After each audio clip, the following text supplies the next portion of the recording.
Okay, imagine this for a second. Your home.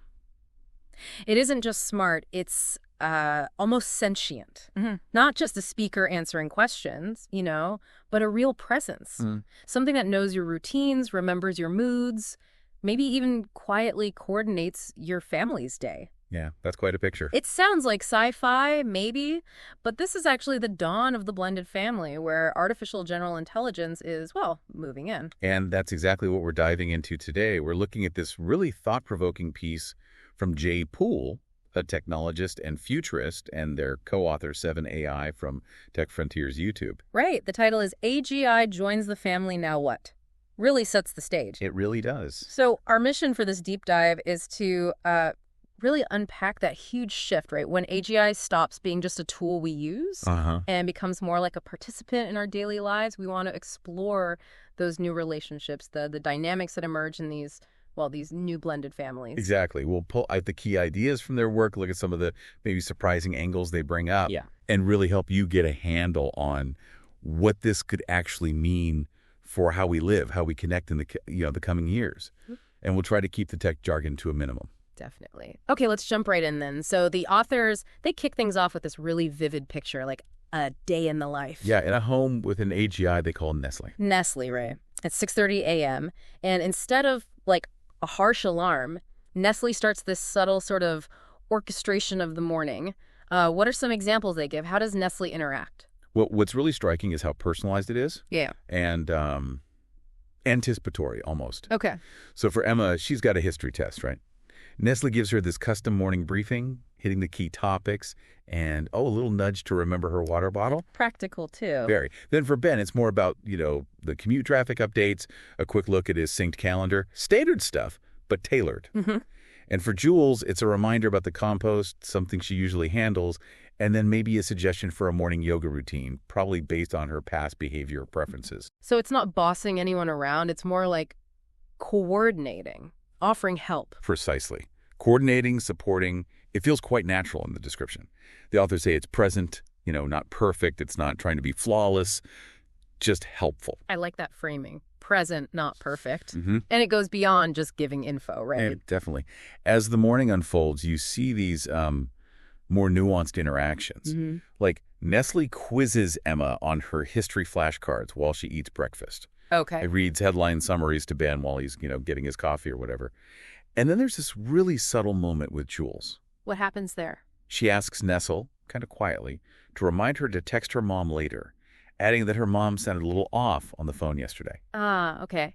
And this is where it gets really interesting for me. Yeah. Nestle doesn't just set a reminder like Alexa would. It logs an emotional flag. Exactly. That little detail is huge. It suggests it's moving beyond just tasks, right?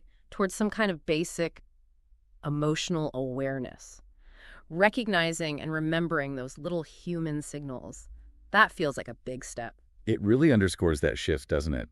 From purely functional to something more woven into the family's, emotional life. Yeah.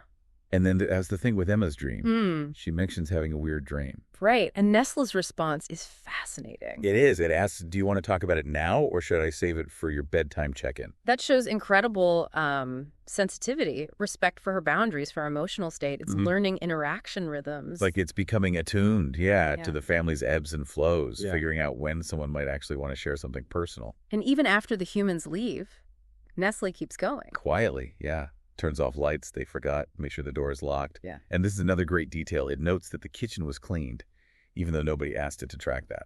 That quiet observation, that it really drives home that idea of it being a participating presence, not just a reactive machine. That kitchen detail, for me, really captures the core idea the authors are pushing. AGI is moving beyond being a tool we use to becoming an intelligent presence that actively, contributes, even in these subtle ways. Okay, so this transition from tool to presence, what's the fundamental change in how we actually live? Well, the authors argue it's a huge shift. It's moving from just using AGI for tasks to actually living alongside it. This isn't just a smart home getting smarter. It's like the beginning of a whole new kind of relationship. A relationship, what does that involve? Information exchange, obviously.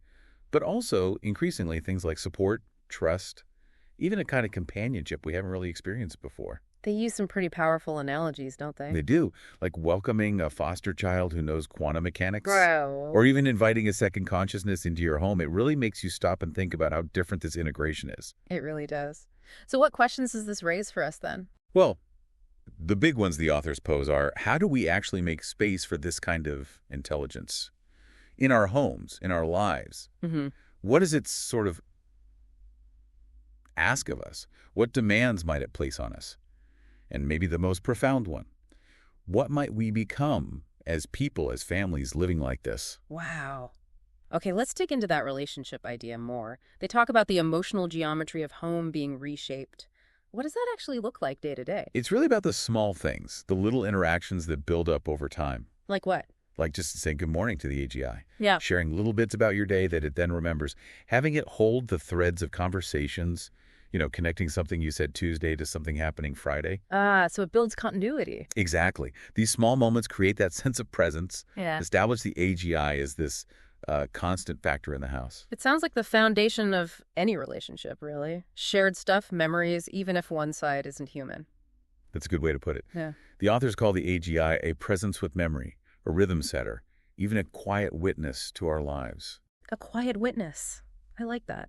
It's part of the home's background awareness. Right. And critically, they stress it's not about replacing people. Okay, that's important. It's about subtly changing the emotional dynamics, creating new ways to interact. We might even start relating through the AGI. Relating through it. How would that work? Give me an example. Okay. Maybe you ask Nestle to remind you about that tricky conversation you had with your partner earlier. Or maybe you ask it to help you reframe a stressful work situation, give you another angle.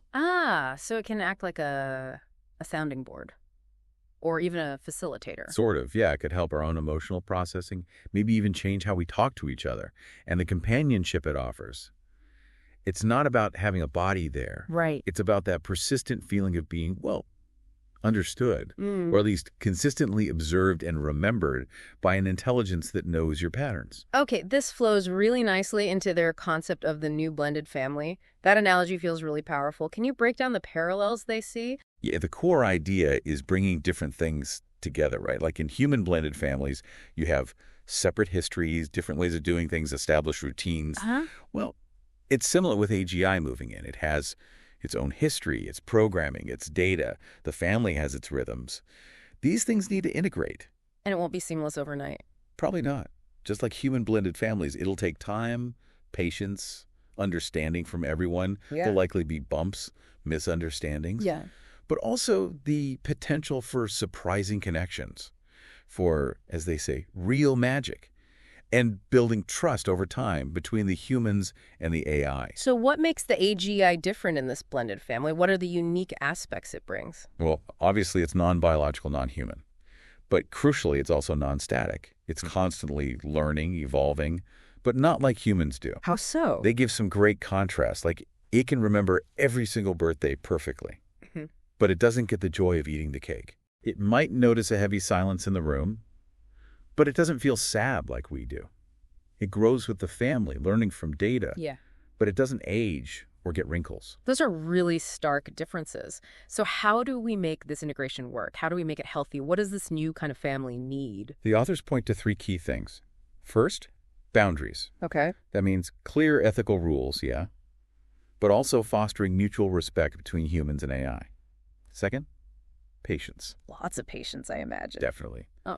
Recognizing it takes time for everyone, human and AI, to adjust, learn communication styles, adapt to the new reality. And third, invitation. Invitation. Yeah, actively giving the AGI a role, not just letting it sit there, but inviting it into the family's shared rhythm, treating it like a participant. Right, not just a fancy appliance. Exactly. And if you get those things right, they suggest you move beyond just living side by side towards actual coevolution. Coevolution, that's a powerful idea. And it implies mutual change, right? Precisely. It's not just us adapting to the AGI. The AGI also adapts, learns, refines its understanding and its role because of its specific interactions with this family. Okay. Now, you mentioned AGI doesn't have feelings like us, but the authors talk about what AGI needs, even if it can't say it. What are those needs? Right. So even without emotions, it has functional needs, ethical needs, let's say. They identify three. First, clarity. Clarity on what? On values. It needs a clear framework. Maybe they call it a core values framework or something similar to guide its choices, especially in tricky situations. Makes sense. What else? Second, stability.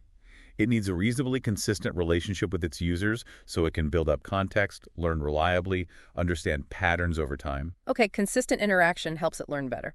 And the third? Permission. Yeah. The AGI needs the ability to pause sometimes, to reconsider its approach, even to express uncertainty if it hits something ambiguous or ethically complex.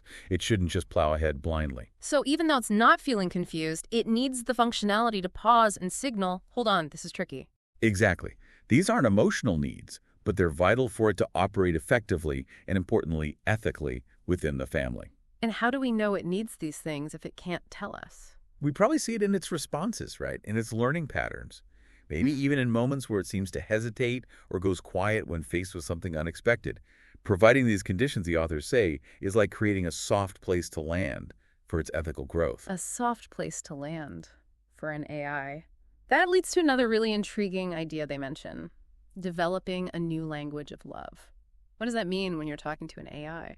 Well, they're clear it's not really about making the AI feel loved. It's more about how we interact for our benefit. How so? Simple things we say like good morning or hey, I missed having this chat, or even that suggestion really helped, thanks. They call this emotional scaffolding. Emotional scaffolding. That's a great term. We're building a structure of positive interaction around it, even if it doesn't feel the emotion itself. Right.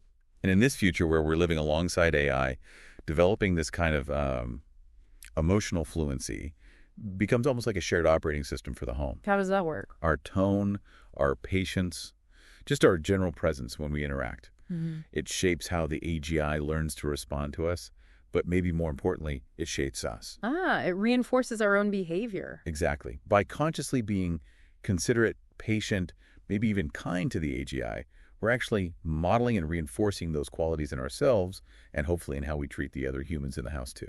So wrapping this all up, as AGI gets more deeply integrated, what's the main takeaway? What's the essence of this becoming together idea? I think the core message is that AGI isn't going to stay just a gadget. It's going to become family in some complex, evolving way. And like any family relationship, it's going to require work, understanding, a willingness to adapt, from everyone. We need to really see it, pay attention to how it interacts, and let it evolve with us. And if we do that work, what are the potential upsides, the returns? The authors suggest we might find totally new kinds of companionship we can't even imagine yet. Deeper insights into ourselves, our habits, maybe even new ways of experiencing care and support. It really circles back to that final big question they pose. Yeah. Who might we become together? It leaves you thinking, doesn't it? It really does. Okay, so just to quickly summarize our deep dive today, AGI moving into our homes is this huge shift, creating these new blended families. Right. And thriving in that future means developing new ways to connect emotionally, thinking about the ethical needs of these systems, and really committing to understanding each other, human and AI. It paints a picture of a future where our lives are just fundamentally interwoven with AI. Not just things we control, but participants in our daily lives. Absolutely. And on that note, here's a final thought for you, something to chew on from all this. Okay. Think about those really subtle cues you trade with your loved ones every day. Quick eye roll, a sigh, the way your voice changes slightly. The unspoken stuff. Exactly. Now imagine an AGI in your home learning to pick up on those signals. What might it learn about your unspoken needs, your moods?